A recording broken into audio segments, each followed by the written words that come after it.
ठीक है, तो लास्ट क्लास में हम लोगों ने chapter number 10 light reflection and refraction को कंप्लीट कर लिया था। ठीक है, नई वाली बुक के अकॉर्डिंग ये चैप्टर नंबर 9 है। आज एक बार क्विक रिवीजन करेंगे पूरी चैप्टर की।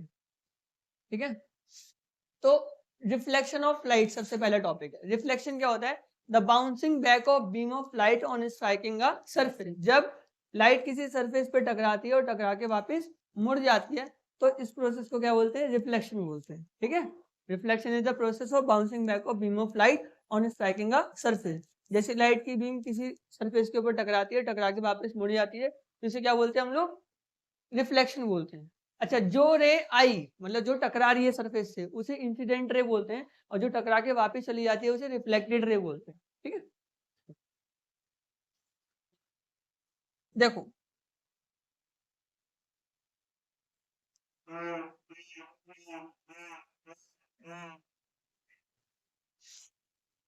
ये सरफेस है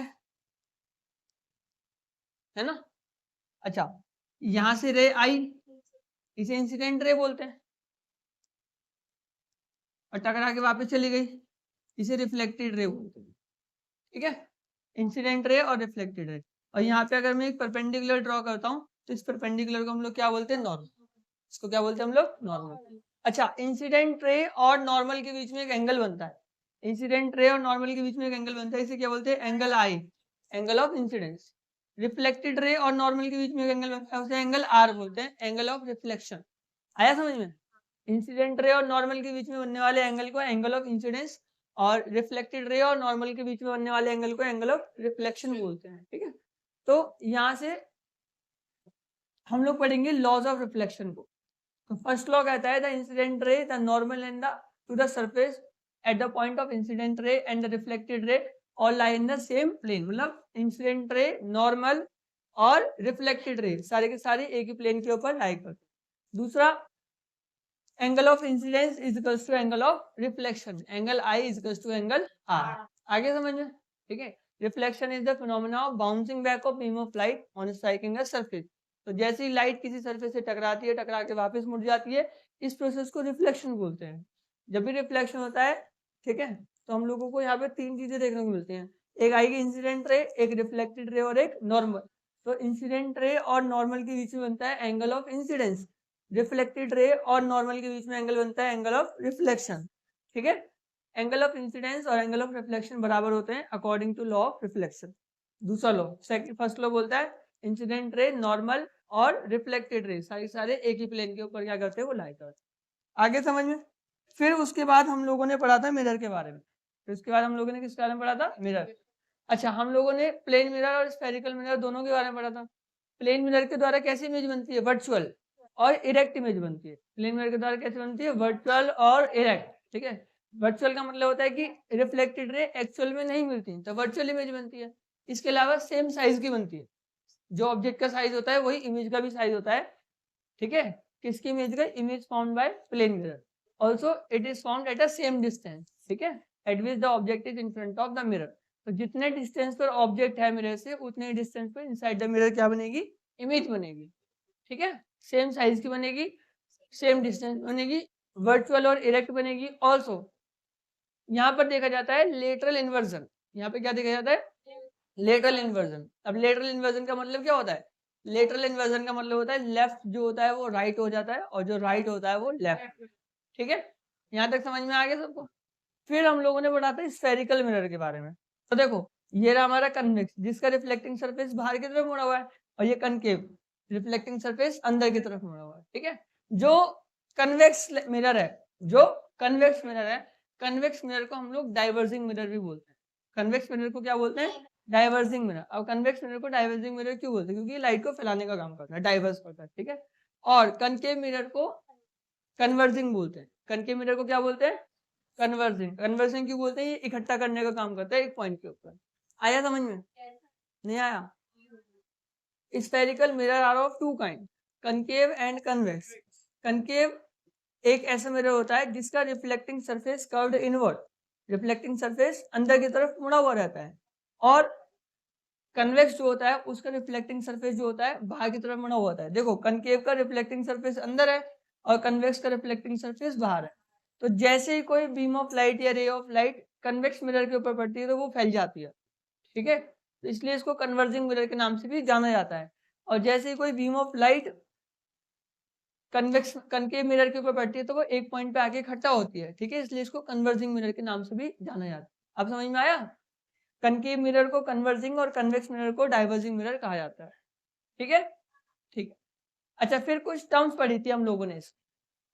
जिस स्फीयर में से निकाला जाता है मिरर को, जिस स्फीयर में से मिरर को निकाला जाता है उसके सेंटर पॉइंट को क्या बोला जाता है? Centre of curvature. उसके सेंटर ऑफ पॉइंट को क्या बोला जाता है? सेंटर ऑफ कर्वेचर, ठीक है। ठीक। फिर नेक्स्ट था radius of curvature is the distance between pole of the mirror. Pole से लेके सेंटर ऑफ कर्वेचर का जो बीच का डिस्टेंस होता है उसको क्या बोलते हैं? रेडियस ऑफ कर्वेचर बोलते हैं, ठीक है। नेक्स्ट था पोल। पोल का मतलब होता है कि जो हमारा मिरर है, मिरर का जो मिड पॉइंट होता है उसको क्या बोलते हैं हम लोग? पोल बोलते हैं। The mid point of mirror is called pole. आया? ठीक है। नेक्स्ट है आपका principal focus. Principal focus principal axis पर पाया जाने वाला वो पॉइंट होता है जहाँ पे सारी की सारी रिफ्लेक्टेड रे आके मिलती हैं। अब प्रिंसिपल एक्सिस क्या होता है?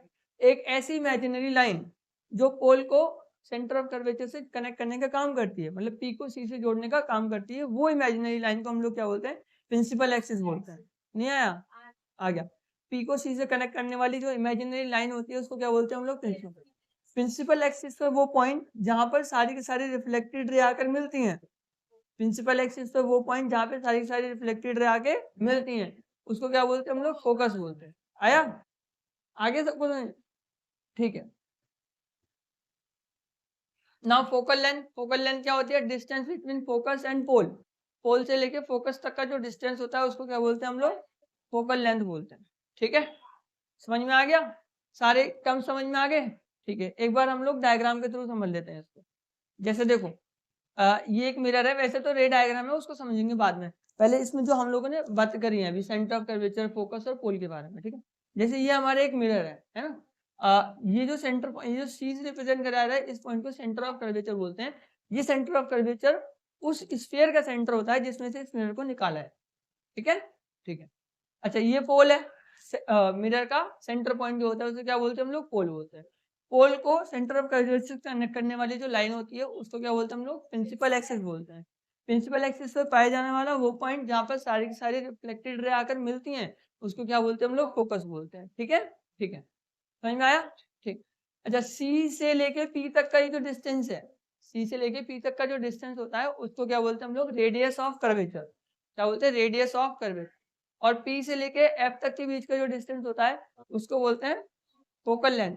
पी से लेके एफ तक के बीच के डिस्टेंस को क्या बोलते हैं हम लोग? Focal length. आगे सबको समझ में?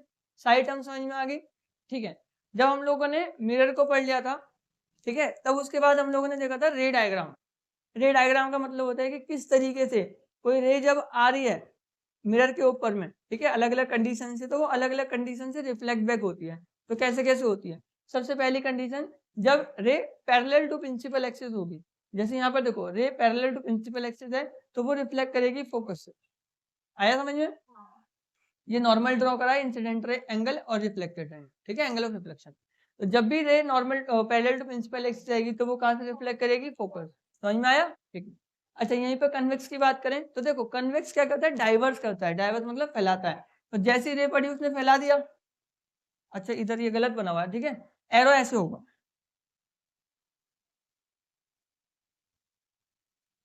ठीक है। जैसी रे आएगी तो वो क्या करेगा? फैला देगा, है ना। फैला दिया तो इमेजिनरली वो कहाँ से जाएगी? फोकस से जाएगी। इमेजिनरली वो कहाँ से जाएगी? फोकस से। समझ में आया? समझ में आया? पैरेलल टू प्रिंसिपल एक्सिस अगर रे होगी तो वो कहाँ से रिफ्लेक्ट करेगी?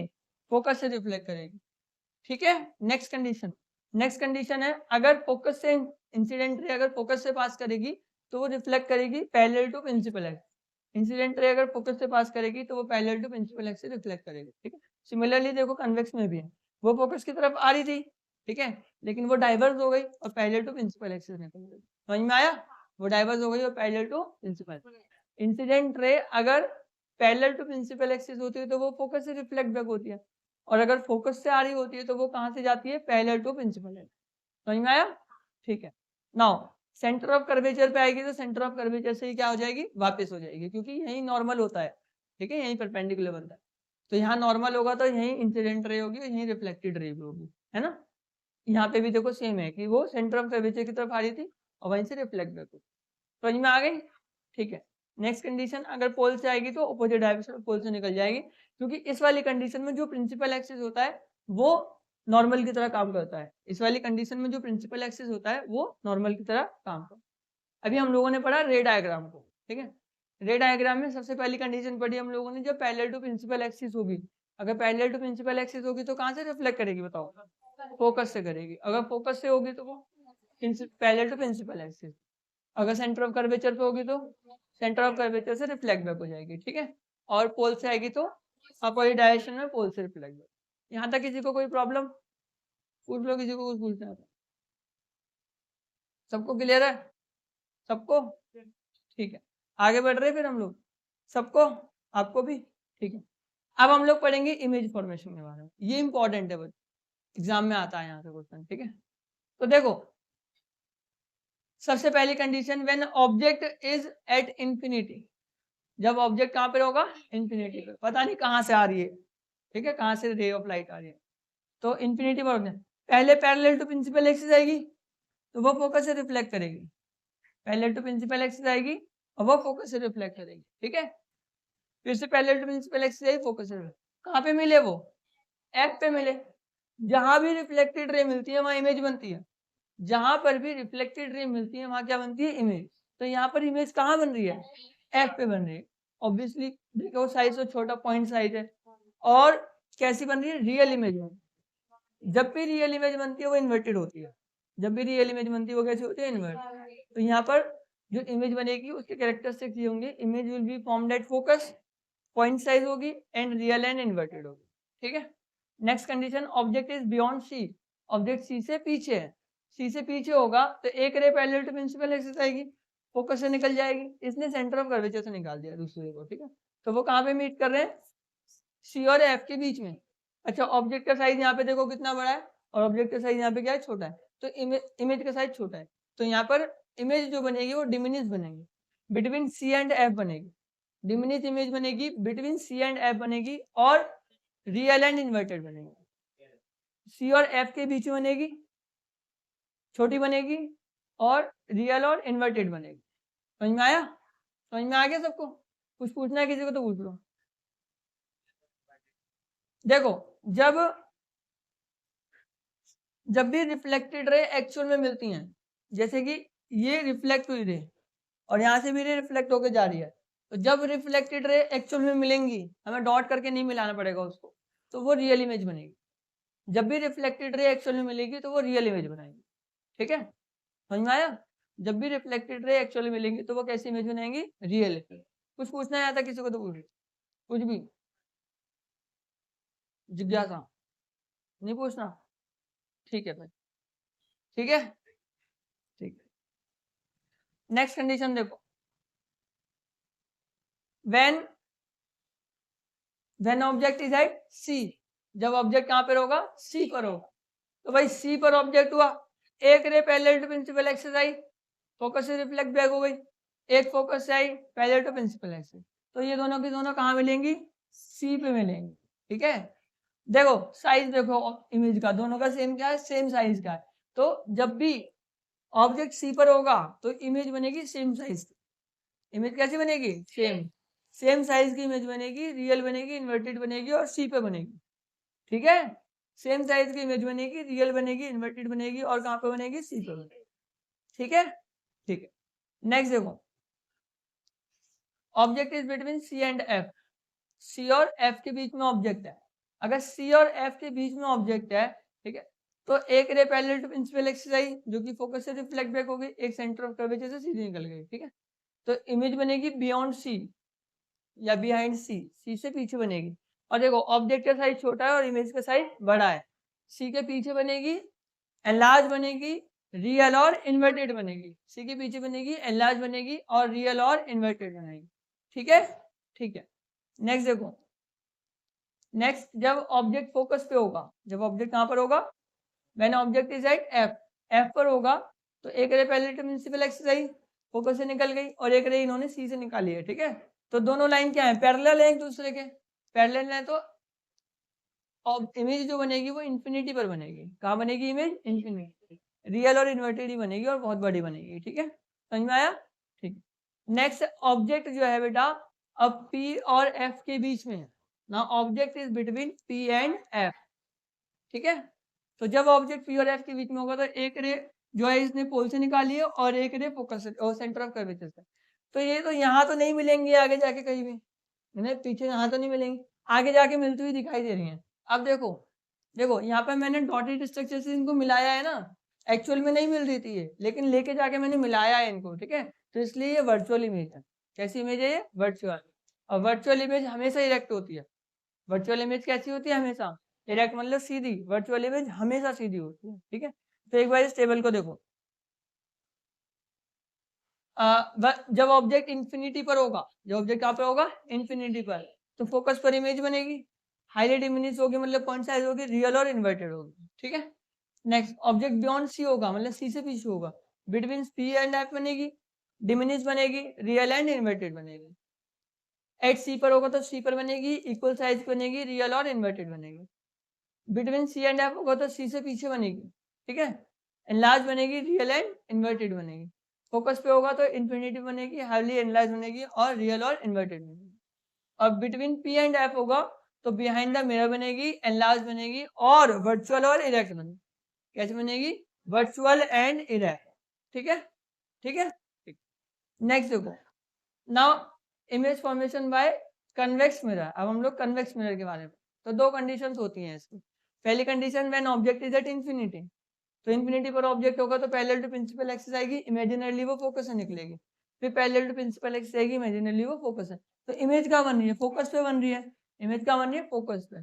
और कैसी बन रही है? पॉइंट साइज बन रही है। एक्चुअल में तो नहीं मिल रही थी, हम लोगों ने लेके जाके मिलाया है, तो कैसी बनेगी? वर्चुअल बनेगी। हम लोगों ने लेके जाके मिलाया तो कैसी बनेगी? वर्चुअल बनेगी। तो वर्चुअल बनेगी, वर्चुअल बनेगी तो इरेक्ट बनेगी, पॉइंट साइज बनेगी, एट फोकस बनेगी। ठीक है, नेक्स्ट देखो, when object is anywhere between infinity and p, infinity और p के बीच में कहीं भी ऑब्जेक्ट होगा, है ना। तो एक ray parallel to principal axis आई, फोकस से निकल गई, और एक रे सेंटर ऑफ कर्वेचर की तरफ आ रही है वो, है ना। तो यहाँ पर इमेज बन रही है बिटवीन p एंड f। इसके अलावा आप लोग इसको ऐसे भी कर सकते थे, इन्होंने बड़ा कंफ्यूजन कर दिया, मतलब इसको p से निकाल देते।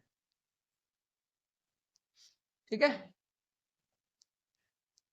बनेगी तुम्हारी यहीं p और f के बीच में। ठीक है, इमेज जो बनेगी वो कहाँ पे बनेगी? P और F के बीच में। Image will be formed between P and F। समझ गए? समझ गए? और कैसी बनेगी? डिमिनिश बनेगी। डिमिनिश मतलब छोटी बनेगी। ठीक है, तो एट इंफिनिटी होगी तो फोकस बनेगी बिहाइंड द मिरर, है ना। और हाईली डिमिनिश मतलब पॉइंट साइज बनेगी, और वर्चुअल और इरेक्ट इमेज बनेगी। अच्छा, फिर anywhere between infinity and P पोल होगी तो वो बनेगी P और F के बीच में, और डिमिनिश बनेगी, और वर्चुअल और इरेक्ट। तो यहाँ पर ये वाला क्वेश्चन खत्म हुआ, इमेज फॉर्मेशन वाला। और ये इंपॉर्टेंट है बच्चों, एग्जाम में आता है, इमेज फॉर्मेशन वाला कॉन्सेप्ट जो है वो एग्जाम में आता है, बहुत इंपॉर्टेंट है। एक दो बार आप लोग मतलब टेबल को खुद से बनाना, और डायग्राम को, रे डायग्राम जो भी है इसके इमेज फॉर्मेशन के, वो खुद से ड्रॉ करके देखना। जितनी प्रैक्टिस करोगे उतना ज्यादा आएगा आपको उसमें से। ठीक है, और नहीं आएगा तो फिर से पूछ लेना आकर। चलो, अब हम लोग पढ़ेंगे साइन कन्वर्जन। साइन कन्वर्जन मैंने आप लोगों को बताया था ना लास्ट क्लास। देखो, अगर हाइट अपवर्ड होगी तो पॉजिटिव, हाइट डाउनवर्ड होगी तो नेगेटिव।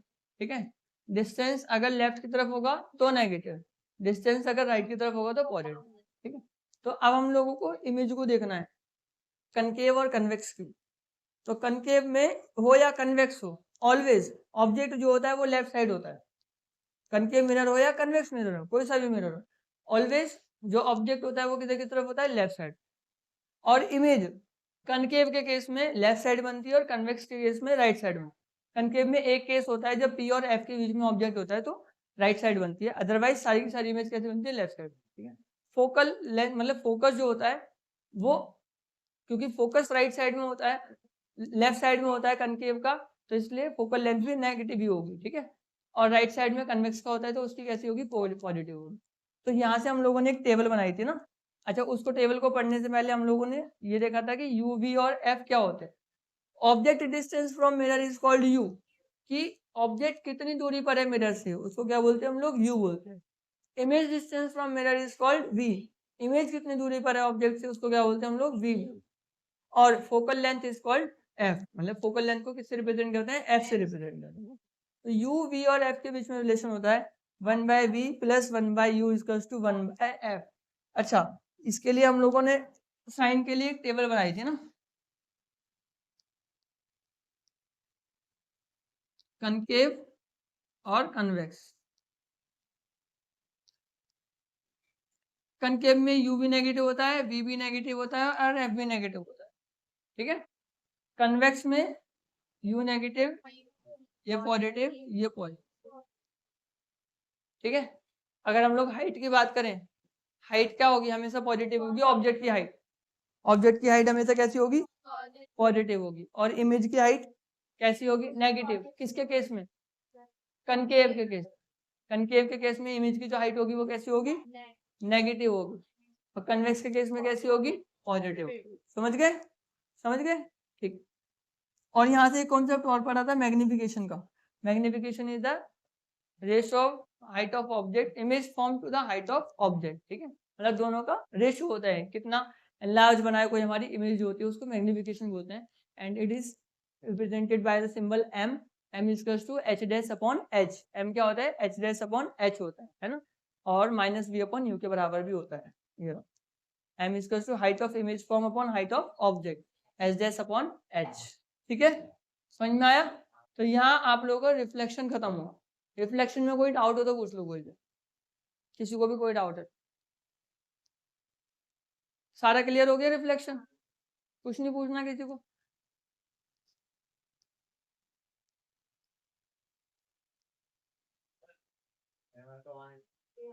तो अब हम लोग पढ़ेंगे रिफ्लेक्शन।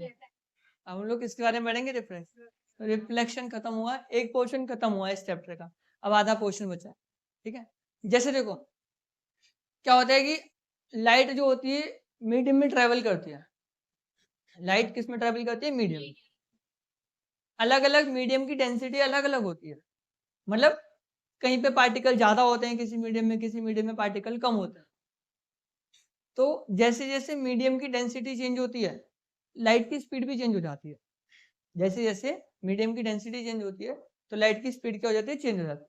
और जब लाइट की स्पीड चेंज होती है तो लाइट हो जाती है बेंड।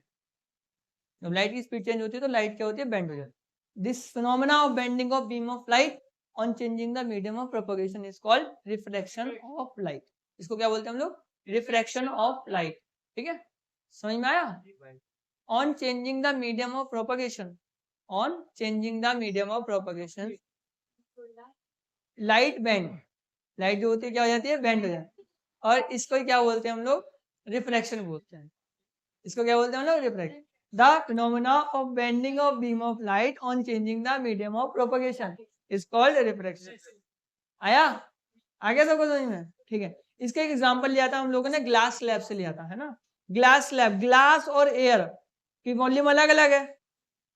अब जिसकी वॉल्यूम ज्यादा होती है उसे डेंसर मीडियम बोलते हैं, जिसकी वॉल्यूम ज्यादा होती है उसे क्या बोलते हैं, डेंसर मीडियम। और जिसकी वॉल्यूम कम होती है उसे रेयर मीडियम। जिसकी वॉल्यूम ज्यादा उसे डेंसर, जिसकी वॉल्यूम कम उसे रेयर। आया समझ में, ठीक है। वॉल्यूम डेंसिटी, हाँ डेंसिटी, जिसकी डेंसिटी ज्यादा होगी, जिसकी डेंसिटी ज्यादा होगी वो डेंसर मीडियम, जिसकी डेंसिटी कम होगी वो रेयर मीडियम, ठीक है। जिसकी डेंसिटी ज्यादा होगी वो डेंसर, जिसकी डेंसिटी कम होगी वो रेयर। अब इसका मतलब क्या हुआ, इसका मतलब भी तो समझो। जैसे मान लो कि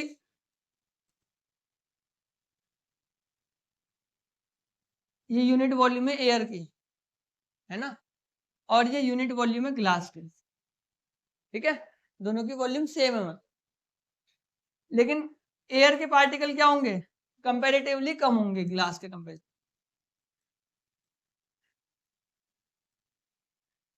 ठीक है। तो जिसके पास ज्यादा पार्टिकल यूनिट वॉल्यूम में उसकी डेंसिटी ज्यादा, जिसके पास कम पार्टिकल उसकी डेंसिटी कम। आया है। तो जब पार्टिकल कम है तो गैप ज्यादा है, गैप ज्यादा है तो इजी मूवमेंट है, इजी मूवमेंट है, फास्ट मूव करेगी। जैसी लाइट एंटर करेगी ग्लास के अंदर तो ग्लास के पार्टिकल पास पास में, गैप कम है, तो उसकी स्पीड क्या हो जाएगी, स्लो हो जाएगी, अब वो हो जाएगी बेंड। इसी बेंडिंग को क्या बोलते हैं, रिफ्रैक्शन ऑफ लाइट। आया समझ में? ठीक। तो यहाँ पर दो कंडीशंस होती हैं कि जब रेयर मीडियम से डेंसर मीडियम में लाइट एंटर करती है, जब रेयर मीडियम से डेंसर मीडियम में लाइट एंटर करती है तो लाइट बेंड होगी टूवर्ड द नॉर्मल। जब रेयर मीडियम से डेंसर मीडियम में लाइट एंटर करती है then it will bend toward normal, और जब डेंसर से रेयर में मूव करती है तो it will bend away from normal. आया? जब लाइट रेयर से डेंसर में एंटर करती है तो वो नॉर्मल की तरफ बेंड करती है, और जब लाइट डेंसर से रेयर की तरफ मूव करती है तो वो अवे फ्रॉम नॉर्मल मूव करती है। आ गया जी समझ में सबको? नहीं आया समझ में? डायग्राम के थ्रू समझाओगे इसको? चलो समझ लो।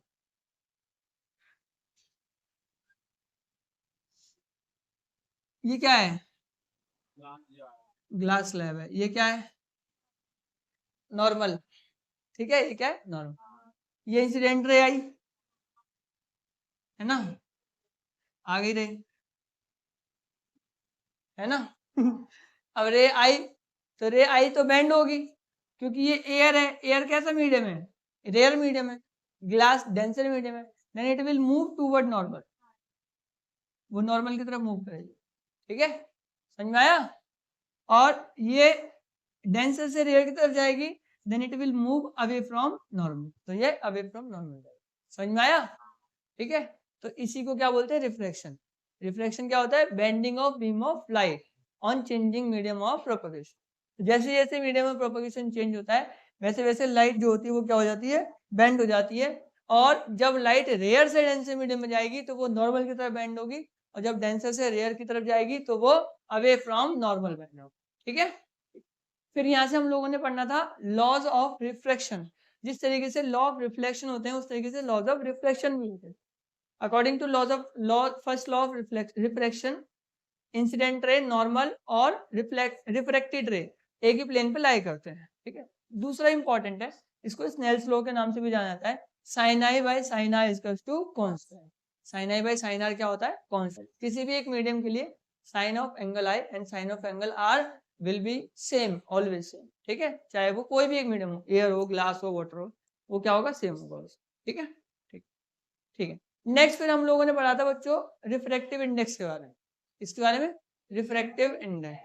तो refractive index of any medium, refractive index of any medium is equal to speed of light in vacuum और speed of light in air. हम लोग एयर के रिस्पेक्ट में करते हैं, किसके रिस्पेक्ट में करते हैं हम लोग, एयर। तो speed of light in air upon speed of light in that medium, तो C N is equal to C upon V होता है। और रिफ्रैक्टिव इंडेक्स क्या होता है, ratio of speed of light in two different medium. Refractive index is what, ratio of speed of light in two different medium. दो अलग अलग medium में स्पीड ऑफ लाइट का जो रेशियो होता है उसे क्या हो जाता है, रिफ्रैक्टिव इंडेक्स हो जाता है। ठीक है, refractive index of any medium with respect to air is equal to speed of light in air upon speed of light in that medium, that is equal to c upon v। और c की value होती है 3 into 10 की power 8 metre पर second. c की fix value होती है 3 into 10 की पावर 8 मीटर पर सेकेंड। समझ में आया? सबको समझ में आया? रिफ्रैक्शन क्या होता है, कैसे होता है, क्या क्या कंडीशंस होती हैं। फिर हम लोगों ने लॉज ऑफ रिफ्रैक्शन पढ़े, और फिर हम लोगों ने पढ़ा रिफ्रैक्टिव इंडेक्स। अब हम लोग पढ़ेंगे लेंस के बारे में। ठीक है, देखो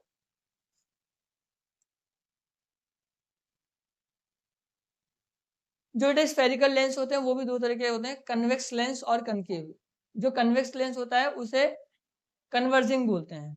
जो कन्वेक्स लेंस होता है उसे क्या बोलते हैं, कन्वर्ज। ये उल्टा लिखा हुआ है, कन्वेक्स लेंस को कन्वर्जिंग बोलते हैं और कनकेव लेंस को क्या बोलते हैं, डाइवर्जिंग बोलते हैं। अब कन्वेक्स लेंस कन्वर्ज करता है, कन्वेक्स लेंस क्या करता है, कन्वर्ज करता है, मतलब एक पॉइंट पे लाके इकट्ठा करता है।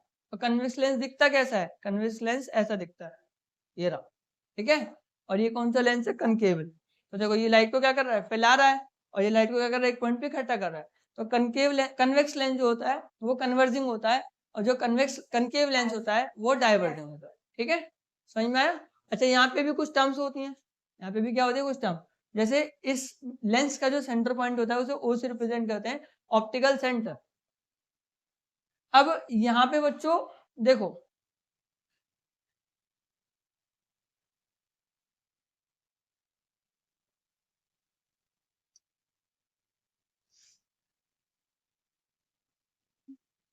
ये कौन सा लेंस है? ये कन्वेक्स लेंस, ये ऑप्टिकल सेंटर है, ठीक है। अब ये कन्वेक्स लेंस है, बाई कन्वेक्स लेंस है, मतलब दो कन्वेक्स लेंस मिलकर इसको बनाना है। एक ये रहा इधर और एक है इधर से, ठीक है। तो ये वाला जो कन्वेक्स लेंस है उसका स्फेरिकल मतलब स्फीयर यहाँ से होगा, और इधर वाले कन्वेक्स का जो स्फीयर होगा वो इधर से होगा, ठीक है। तो जो इस वाले का स्फीयर है उसके सेंटर पॉइंट को बोलेंगे 2f1, ठीक है। ओ और f1 के बीच में क्या आएगा? 2f1 के बीच में आएगा f1। नहीं आया समझ में? आ गया। अच्छा, इधर वाले के लिए 2f2 और f, ठीक है। और ध्यान रखना ये f2 2f2 ये जो डिस्टेंस है ये हमेशा कैसा होगा? इक्वल होगा। ऑप्टिकल सेंटर से जो डिस्टेंस होगा f2 का या 2f2 का, मतलब f2 का f1 से डिस्टेंस इक्वल होगा और 2f2 का 2f1 से। नहीं आया समझ में? आ गया सबको समझ में? बोल रहे आ गया? किसी को कुछ पूछना है तो पूछ लो यहाँ तक, हटाए फिर आगे बढ़े। ठीक, सबको समझ में आ गया? अब हम लोग पढ़ेंगे रे डायग्राम के बारे में, ठीक है। जिस तरीके से मिरर के केस में रे डायग्राम पढ़ा था, अब वैसे ही लेंस के केस में भी क्या होता है? रे डायग्राम होता है ना। मतलब अलग अलग कंडीशंस होती हैं जब इंसिडेंट रे आती है तो वो रिफ्लेक्ट होती है। कैसे? जैसे अगर पैरेलल टू प्रिंसिपल एक्सिस आएगी तो वो फोकस से रिफ्लेक्ट करेगी, ठीक है। कनकेव कन्वेक्स लेंस है क्योंकि एक पॉइंट पे इकट्ठा करता है इसलिए। लेकिन जब कनकेव की बात करते हैं तो वो क्या करता है? डाइवर्स करता है और इमेजिनरली उसको लेके आता है फोकस की ओर, ठीक है। वो इमेजिनरली कहाँ से रिफ्लेक्ट करती है? फोकस से। समझ में आ गया? ठीक है। नेक्स्ट देखो, अगर पैरेलल टू प्रिंसिपल एक्सिस हो गई, फोकस से आएगी तो पैरेलल टू प्रिंसिपल एक्सिस, ठीक है। अगर देखो फोकस पे आ रही थी, अच्छा आते वो रिफ्लेक्ट हो गई कहाँ से? Parallel to principal. समझ में आया? समझ में आया? पैरेलल टू प्रिंसिपल एक्सिस होगी तो फोकस से रिफ्लेक्ट करेगी, और फोकस पे आएगी तो कहाँ से रिफ्लेक्ट करेगी? पैरेलल टू प्रिंसिपल एक्सिस, ठीक है। ठीक, नेक्स्ट देखो, ऑप्टिकल सेंटर से आएगी तो ऑप्टिकल सेंटर से वापस निकल जाएगी। चलो अब हम लोग पढ़ेंगे इमेज फॉर्मेशन। जिस तरीके से कनकेव की मतलब मिरर की इमेज पढ़ी थी हम लोगों ने, ऐसे ही यहाँ पर लेंस के लिए भी क्या करेंगे? इमेज फॉर्मेशन पढ़ेंगे। सबसे पहले पढ़ेंगे image formation by convex lens, ठीक है। तो when object is at infinity, object अगर इंफिनिटी होगा तो सारी की सारी रे पैरेलल टू प्रिंसिपल एक्सिस आएंगी, और वो कहाँ पे मिलेंगी? फोकस पे मिलेंगी। कहाँ पे मिलेंगी? फोकस पे। तो इमेज कहाँ बनेगी? फोकस पे बनेगी। इमेज कहाँ पे बनेगी? फोकस में। कैसे बनेगी? पॉइंट साइज बनेगी, रियल और इन्वर्टेड बनेगी, ठीक है। ठीक है, अगर बिहाइंड 2f1 हुआ तो बिहाइंड 2f1 हुआ तो पैरेलल टू प्रिंसिपल एक्सिस जाएगी, फोकस से निकल जाएगी, ऑप्टिकल सेंटर से आएगी। तो बिटवीन f2 और 2f2 के बीच में, f2 और 2f2 के बीच में, और कैसी बनेगी? रियल और इन्वर्टेड, रियल और इन्वर्टेड। और कैसी बनेगी? डिमिनिश बनेगी, मतलब छोटी बनेगी, दिख रही होगी छोटी, ठीक है। समझ में आया? Next, when object is at 2f1, जब ऑब्जेक्ट 2f1 पर है तो इमेज भी कहाँ बनेगी? 2f2 पे बनेगी। 2f2 पे बनेगी, ठीक है। इमेज कहाँ बनेगी? 2f2। वो गलती से गलती हो गई, वैसे कहाँ बनेगी? 2f2 पे बनेगी, और सेम साइज की बनेगी। कैसे बनेगी? सेम साइज की, और रियल और इन्वर्टेड बनेगी। कैसे बनेगी? रियल और inverted. When object is at 2f1 then image will be formed at 2f2 same size real and invert, ठीक है। ठीक है, अच्छा ऑब्जेक्ट अगर 2f1 और f1 के बीच में हुआ तो इमेज बनेगी बिहाइंड c2 या फिर 2f2 के पीछे बनेगी, ठीक है। और एनलार्ज इमेज बनेगी। कैसे बनेगी? एनलार्ज बनेगी। नेक्स्ट, अगर ऑब्जेक्ट फोकस पे हुआ तो ऑब्वियसली आप सबको पता है कहाँ बनेगी? इन्फिनिटी बनेगी। और ऑब्जेक्ट अगर ओवर f1 के बीच में हुआ तो बिहाइंड 2f1 बनेगी, और वर्चुअल और डायरेक्ट इमेज बनेगी, क्योंकि आगे तो ये मिलेंगे नहीं, पीछे मिलते हुए दिखाई दे रहे हैं हम लोगों को, ठीक है। तो कहाँ बनेगी? बिहाइंड 2f1, और एनलार्ज बनेगी, मतलब बड़ी बनेगी, ठीक है बेटा। कैसी बनेगी? बड़ी बनेगी। समझ में आया? आगे सबको समझ में? सबको समझ में आ गया? ठीक है, इस टेबल को देख लेना एक बार। इंफिनिटी पर होगा तो फोकस पे बनेगी, हाईली डिमिनिश होगी, रियल और इन्वर्टेड होगी। नेक्स्ट, बियॉन्ड 2f1, 2f1 से पीछे हुई तो बिटवीन f2 एंड 2f2 पे बनेगी, डिमिनिश बनेगी, रियल और इन्वर्टेड बनेगी। 2f1 पे हुआ तो 2f2 पे बनेगी, सेम साइज की बनेगी, और रियल और इन्वर्टेड बनेगी, ठीक है। फोकस पे हुआ, इंफिनिटी पे बनेगी, हाईली एनलार्ज बनेगी, रियल और इन्वर्टेड बनेगी। नेक्स्ट, बिटवीन f1 और o हुआ तो बियॉन्ड F1 बनेगी on the same side as the object is, मतलब जिस साइड में ऑब्जेक्ट है उसी साइड में इमेज बनेगी यहाँ पे, ठीक है। और इनलार्ज बनेगी और वर्चुअल और इरेक्ट। समझ में आ गया सबको? ठीक है। फिर इसके दो केस होते हैं, एक ऑब्जेक्ट इन्फिनिटी पर है, इमेजिनरली कहाँ पे बनेगी इमेज F1 पे बनेगी, ठीक है। और इसमें वर्चुअल इमेज बनती है, कैसी इमेज बनती है? वर्चुअल। वर्चुअल बनेगी तो इरेक्ट बनेगी, और कैसी बन रही है? पॉइंट साइज, ठीक है।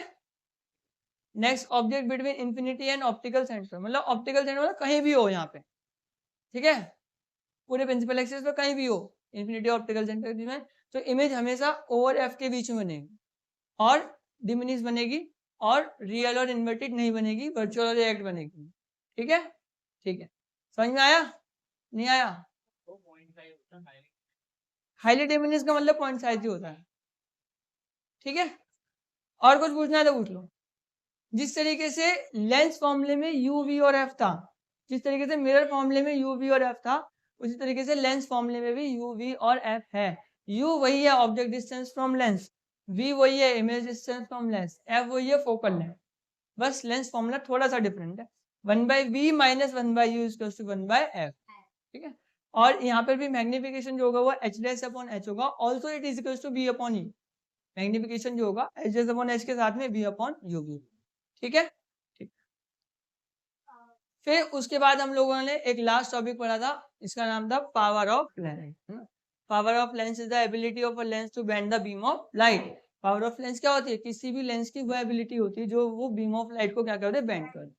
जितना बेंड करेगी उतनी ज्यादा पावर, ना कम करेगी उतनी कम पावर, है ना।